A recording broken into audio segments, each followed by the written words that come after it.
스웨덴 의원들은 청백리로 유명합니다. 이들이 누리는 특권과 특혜는 거의 없다고 봐도 무방하지요. 스웨덴 의원이 누리는 몇 안 되는 특권, 특혜는 다음과 같습니다. 출퇴근용 대중교통 카드 지급, 개인 차량을 운전해 의회 출근 시 유류비 환급, 의회와 지역구의 거리가 50km 이상일 경우 스톡홀름 소재 숙소 제공, 스웨덴 1인당 국민 소득의 1.3배에 달하는 연봉이 전부입니다. 이처럼 특권, 특혜가 없어서일까요? 의회를 향한 스웨덴 국민의 신뢰도는 세계 최고 수준입니다.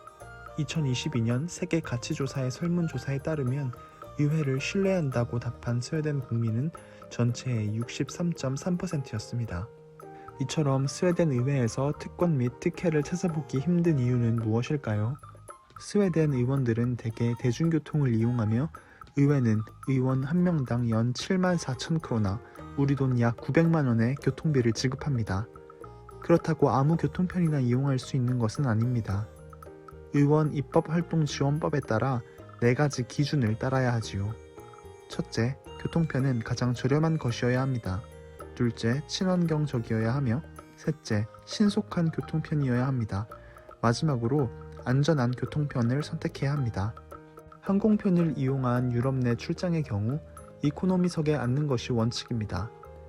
비즈니스석은 유럽 외 타 내륙 출장에서 도착과 동시에 업무를 수행하는 경우 제공됩니다. 올레 토렐 사회민주당 의원은 주로 기차를 타고 의회로 출근합니다. 토렐 의원은 기차가 가격이 가장 저렴하고 의회까지 가장 빨리 가는 방법이기 때문에 기차를 탄다고 밝혔습니다. 개인 차량을 운전해 출근하기도 한다고 말했습니다. 토렐 의원은 교통 편의 정도는 국민 대다수가 이해해주고 있다고 말했습니다. 다만 택시를 탔다가 언론에 보도라도 되면 큰 비난을 받는다고 말했습니다.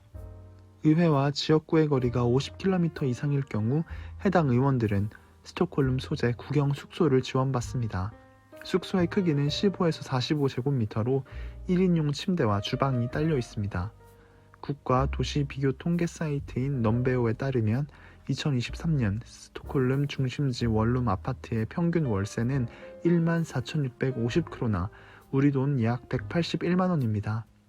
숙소를 지원받는 의원들은 매달 약 181만원씩 월세를 아끼는 셈입니다. 다만 이 숙소는 의원 본인만 사용할 수 있습니다. 가족이 언제든지 방문할 수는 있지만 숙박할 경우에는 돈을 내야 합니다. 가족이 머무는 기간도 의원 임기의 절반을 넘어서는 안 됩니다. 오사 에릭손 사회민주당 의원과 이야기를 나누었습니다. 에릭손 의원은 일주일에 2-3일은 스톡홀름 소재 국영 숙소에 머문다고 답했습니다. 가족들이 자주 찾아오냐는 질문에 자주는 아니고 한 달에 한두 번, 주말에 남편과 아이들이 찾아와 자고 간다고 말했습니다. 그러면서 가족이 숙소에 머물면 숙박비를 당연히 내야 한다고 밝혔습니다. 숙소는 내 가족이 아닌 국민의 대표인 나를 위해 세금으로 운영되는 곳이라면서 숙소가 제공되는 것만으로도 큰 혜택이라고 말했습니다. 한편 스웨덴 의원은 의사당 내부에 개인 사무실을 갖고 있습니다. 이곳에서 업무를 보거나 손님을 맞습니다. 일부 의원은 밤 늦게까지 업무를 보다 이곳에서 자기도 하지요. 사무실 크기는 약 15제곱미터에 불과합니다.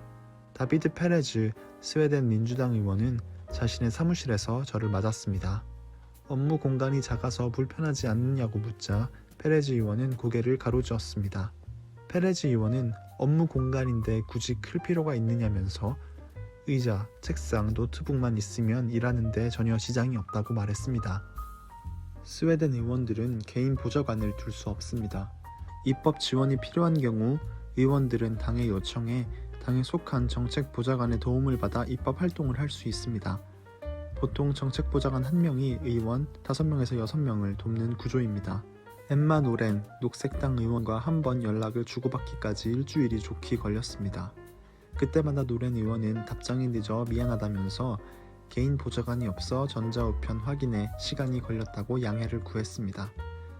노렌 의원에 따르면 스웨덴 의원들은 법안 발의나 연설문 작성은 물론 일정 관리 및 전자우편 확인, 정책 홍보물 제작, 유류비 영수증 제출 등 사소한 업무들까지 직접 합니다.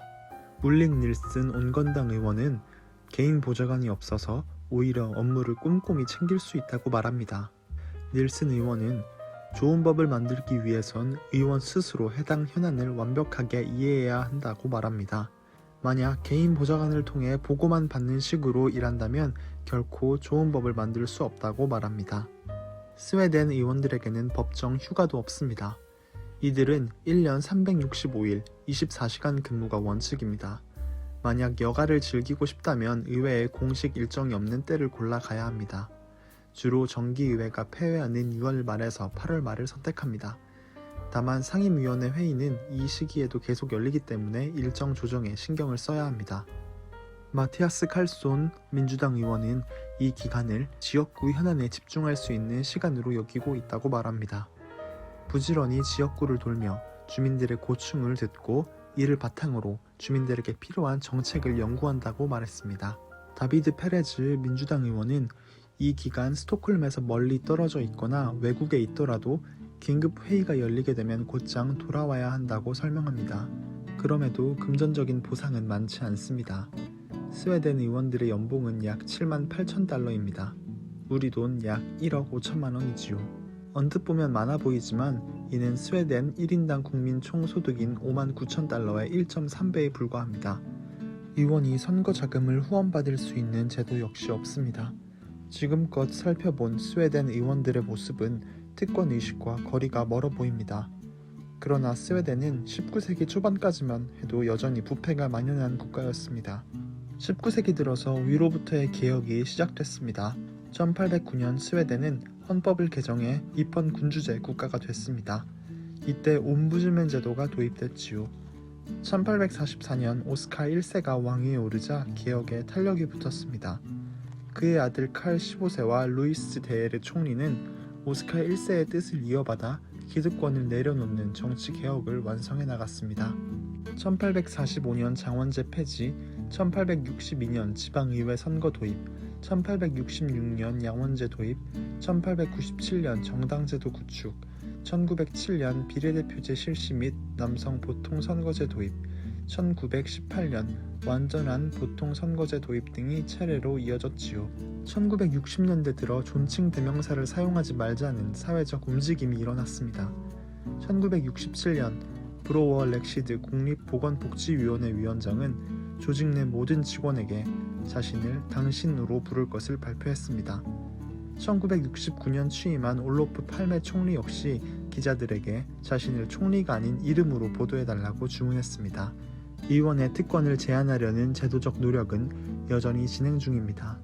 최현영 린네대 정치학 교수는 이렇게 설명했습니다. 스웨덴 의원들은 의원 윤리 규정이 정한 기준을 충족해야 합니다. 반면 특혜는 거의 없습니다. 의원을 포함한 스웨덴 정치인들에겐 높은 도덕성이 요구됩니다. 예컨대 1995년 토블론 초콜릿 스캔들이라는 사건이 발생했습니다. 부총리이자 총리 후보였던 모나 살리는 업무용 카드로 토블론 초콜릿과 생필품 등 구입에 30여만 원을 사용한 뒤 자신의 돈으로 메웠습니다. 그런데 이 사실이 보도되면서 큰 파장을 불러일으켰습니다. 결국 살리는 총리 후보는 물론 부총리직에서마저 사퇴해야 했습니다. 금액이 크진 않았었지만 세금을 사적으로 유용한 사실이 문제였던 것입니다. 2014년 모든 정당의 합의로 만들어진 의원 윤리 규정은 내부 거래, 재산 거짓 신고, 뇌물수수, 선물수수 등 의원들이 해서는 안 되는 것을 정해놨습니다. 이와 연관된 혐의가 발각될 경우 형사 처벌 대상이 됩니다. 또 스웨덴에서는 민주주의 건강검진이라고 불리는 민주주의 조사단이 운영 중입니다. 1985년, 1997년, 그리고 2013년까지 지금껏 3차례의 조사가 이루어졌습니다.